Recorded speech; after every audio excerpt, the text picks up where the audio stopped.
Assalamualaikum warahmatullahi wabarakatuh. Perkenalkan, nama saya Syedul Ayam dari kelas PJKRK. Baik, langsung saja saya akan menjelaskan atau mempresentasikan tentang sejarah renang. Yang pertama, pengertian berenang adalah gerakan yang dilakukan oleh manusia atau hewan sewaktu bergerak di air dan biasanya tanpa perlengkapan buatan. Berenang bisa menjadi kegiatan rekreasi dan olahraga. Makhluk hidup berenang antara lain untuk keperluan mandi, mendinginkan suhu tubuh sewaktu mencari ikan, atau bergerak dari satu tempat ke tempat lainnya di air. Sejarah renang di Indonesia. Di Indonesia, sejarah renang dimulai dari zaman Kerajaan Majapahit. Pada masa Kerajaan Majapahit, renang masih ditujukan untuk menangkap ikan, berperang dan melakukan pembajakan pada kapal-kapal musuh.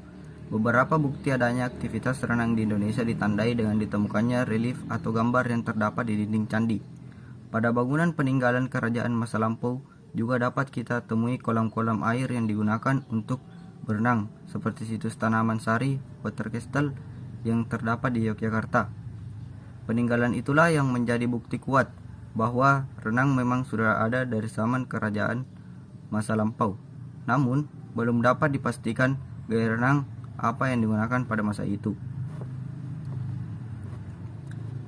Di Indonesia, pembangunan kolam renang untuk pertama kalinya dibangun di Cihampelas, Bandung pada tahun 1904. Kemudian diikuti pembangunan kolam renang Berantas di Surabaya dan kolam renang Cikini di Jakarta yang diperuntukkan hanya untuk orang-orang kulit putih, bukan pribumi. Perlombaan cabang olahraga renang di Indonesia untuk pertama kalinya diselenggarakan pada tahun 1948 di kota Surakarta di Pekan Olahraga Nasional PON.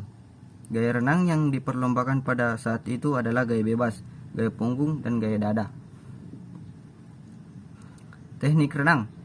Ada banyak gaya berenang yang dikenal saat ini, akan tetapi sebelum mempelajari berbagai macam gaya berenang, ada beberapa teknik dasar yang perlu diketahui sebagai berikut. 1. Teknik pernapasan. Kemampuan mengatur napas adalah kunci keberhasilan seorang perenang. Untuk melatihnya, berdirilah di tepi kolam dengan rendah dan wajah berada di atas permukaan air. Tarik napas melalui mulut, tahanlah selama beberapa saat. Yang kedua, teknik mengapung. Kunci untuk belajar mengapung atau mengambang adalah tubuh harus rileks dan tidak panik. 3. Teknik meluncur. Meluncur adalah pergerakan tubuh secara horizontal di bawah permukaan air. Untuk melakukannya, turunlah ke kolam yang didangkal dan berdirilah dengan membelakangi dinding kolam. Adapun jenis-jenis gaya berenang. Yang pertama adalah gaya katak, yang kedua gaya bebas, yang ketiga gaya punggung, yang keempat gaya kupu-kupu. Adapun peraturan renang dalam sebuah perlombaan renang ialah 1. Saat perlombaan akan dimulai, wasit start meniup peluit panjang sebagai aba-aba bagi para perenang untuk naik ke balok start atau bersiap di dalam air dengan badan menghadap dinding kolam. Untuk gaya punggung. Posisi yang kedua, peranan harus berada dalam posisi start. Wasit start memberikan aba-aba siap. Start dianggap tidak sah jika ada peserta yang berlompat lebih dulu sebelum ada aba-aba. Yang ketiga, posisi start untuk nomor renang yang dimulai dari atas balok start adalah badan yang membungkuk ke arah air dengan lutut sedikit ditekuk. Yang keempat, perenang boleh melompat ketika pistol start sudah ditembakkan. Yang kelima, perenang harus tetap berada pada lintasannya masing-masing sesuai hasil undian atau keputusan panitia lomba. Adapun sarana dan prasarana kegiatan renang. Yang pertama, pakaian renang, pelampung, kacamata renang, kolam renang, lintasan, pencatat waktu, dan balok start.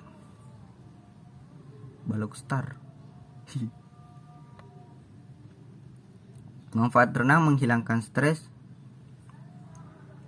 Adapun juga sedikit manfaat renang, yaitu menghilangkan stres dan meningkatkan energi tubuh, meningkatkan stamina tubuh, meringankan sakit dan nyeri, baik untuk ibu hamil, baik untuk penderita kanker payudara, mencegah obesitas, sarana bermain, dan menghilangkan rasa takut terhadap air, dan menumbuhkan sikap positif, meningkatkan kemampuan sosial. Ya, dan itulah sekian dari presentasi saya. Wassalamualaikum warahmatullahi wabarakatuh.